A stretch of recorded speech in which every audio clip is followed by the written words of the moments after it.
और आइए बहुत थोड़ी सी चर्चा अभी जो स्वामी जी आप लोगों के मध्य में जिस प्रश्न का उत्तर दे रहे थे कि जिस व्यक्ति का एक्सीडेंट हो जाता है या जो व्यक्ति आत्महत्या करके मर जाता है उसके अगला जन्म मनुष्य का मिलता है कि नहीं मिलता है, मैं इसी से संबंधित बहुत थोड़ी सी चर्चा करूंगी। योग दर्शन में एक सूत्र आता है, महर्षि पतंजलि लिखते हैं, सती मूले तद विपाको जाति आयुर्भोगा। सभी ब्रह्मचारी सीधे होकर के बैठेंगे और जो हलचल है उसको बंद कीजिए। आप बहुत अच्छे हैं और ये सब आपके लिए ही आए हैं, आपको देख रहे हैं, तो सभी ब्रह्मचारी है ना, सीधे होकर के बैठेंगे। अंकुश, आपकी तो बहुत प्रशंसा करते हैं, स्वामी जी के खास शिष्य हो आप तो आप बिल्कुल व्यवस्थित होकर बैठो, सीधे होकर के। महर्षि पतंजलि लिखते हैं, सती मूले तद विपाको जाति आयुर्भोगा। एक बात कही जाती है, हम इस संसार में आए थे खाली हाथ आए थे, और खाली हाथ, जोर से बोलो माताओं, ना तो कुछ लेकर के आए और ना कुछ लेकर के। अच्छा माताओं, ये बात सही है कि गलत? हाथ उठा के बताओ। अच्छा, इधर वाले भी बता दो। अच्छा, एक ही बैठे हैं क्या सारे? चल, ये अच्छा हुआ, आपकी कक्षा एक ही है तो बात कहने में अच्छा लगेगा। आपने कहा खाली हाथ आए थे और खाली हाथ जाएंगे, न तो कुछ लेकर के आए और न कुछ लेकर के जाएंगे। बच्चों बेटे सीधे होके बैठो, ये नीचे बैठो सारे बच्चे। महर्षि दयानंद लिखते हैं सत्यार्थ प्रकाश के अंदर, एक ही समय में दो बालक पैदा होते हैं।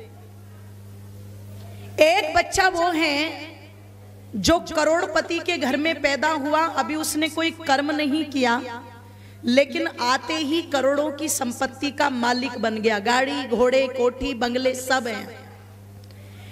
एक बच्चा भट्टे पर काम कर रही उस मजदूरनी के पेट से पैदा हुआ, जिसको पेट भर रोटी भी नहीं मिलती। उस बच्चे ने भी आकर के अभी कोई कर्म नहीं किया, किसी का गलत नहीं किया, कोई पाप नहीं किया, लेकिन एक बच्चा करोड़पति के घर, एक बच्चा रोड़पति के घर। अगर हम लोग खाली हाथ आते हैं खाली हाथ जाते हैं तो दोनों बच्चों की जन्म व्यवस्था में इतना बड़ा अंतर क्यों है? सोचा आपने कभी माताओं?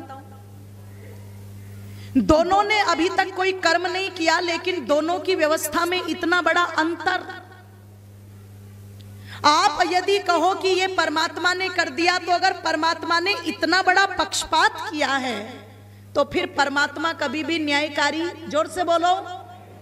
और यदि आप आर्य समाज का दूसरा नियम पढ़ेंगे तो वहां पर उस दूसरे नियम में जो 21 से 22 विशेषण ऋषि दयानंद ने गिनवाए हैं, और अगर यहां कहीं लिखा हुआ ना मिले तो कोटा से हमारे बाबूजी हैं, वो बेचारे एक जो है पहने हुए हैं, उस पर आर्य समाज के 10 के 10 नियम लिखे हुए हैं।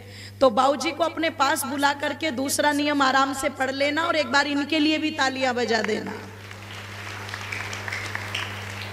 जब आप वहां पर आर्य समाज का दूसरा नियम पढ़ेंगे तो उस दूसरे नियम में ईश्वर के 22 विशेषण, उन 22 विशेषणों में एक विशेषण आपको यह भी मिलेगा कि ईश्वर क्या है? बोलो, न्यायकारी है, वो न्याय करता है।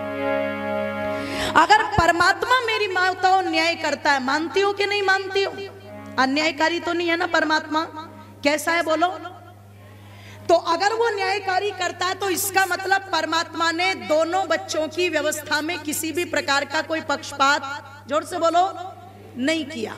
और अगर परमात्मा ने अपनी तरफ से कोई पक्षपात नहीं किया तो दोनों की व्यवस्था में ये भारी अंतर आया कहां से? तब महर्षि पतंजलि कहते हैं, ना तो हम संसार में खाली हाथ आते और ना हम संसार से खाली हाथ, बोल दो जरा। जब जीवात्मा शरीर को छोड़ करके चलता है तो सूक्ष्म शरीर इसके साथ चलता है, और उस सूक्ष्म शरीर में जो इसके बचे हुए कर्मों के संस्कार हैं वो भी इसके, जोर से बोलो।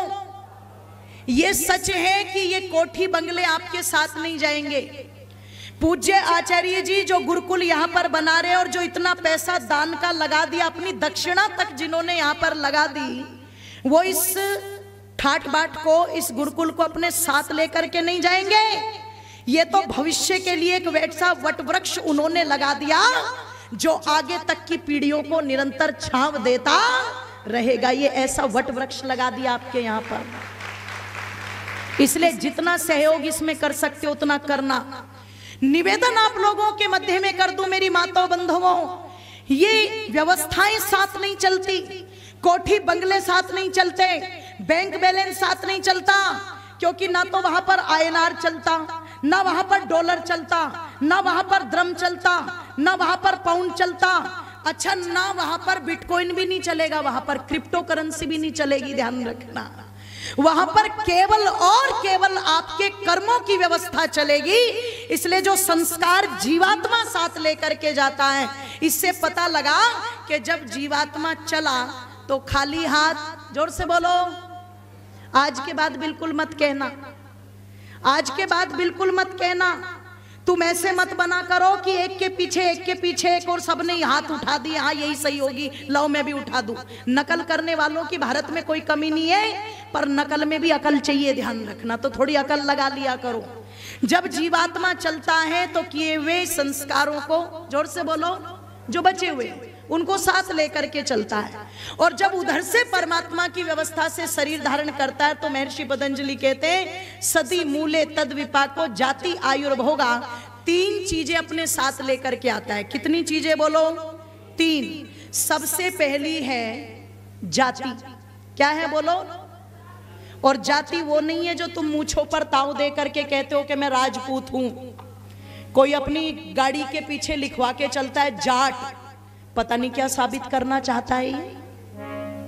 कोई गुज्जर, कोई ब्राह्मण है जी, ये जातियां नहीं है, ये तो बीमारी है जो मनुष्य ने बना ली। जाति क्या है?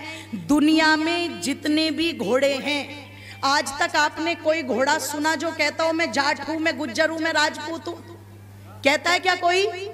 आपने कोई गाय को सुना हो कि ये ब्राह्मण है कि कश्यप है? कोई कहता है क्या? बोलो। सारी दुनिया में गायों की जाति, जोर से बोलो, 1। सारी दुनिया में घोड़े की जाति, जोर से बोलो, 1। सारी दुनिया में गधों की जाति, जोर से बोलो। क्यों? इनके जन्म लेने की प्रक्रिया एक है। तो जब इनके जन्म लेने की प्रक्रिया एक है तो इनकी जाति भी। अच्छा, मनुष्य के जन्म लेने की प्रक्रिया एक है या अलग अलग? ऐसा तो नहीं अमेरिका के बच्चे कुछ और तरीके से पैदा होते हो? क्यों जी? तरीका सबका, जोर से बोलो।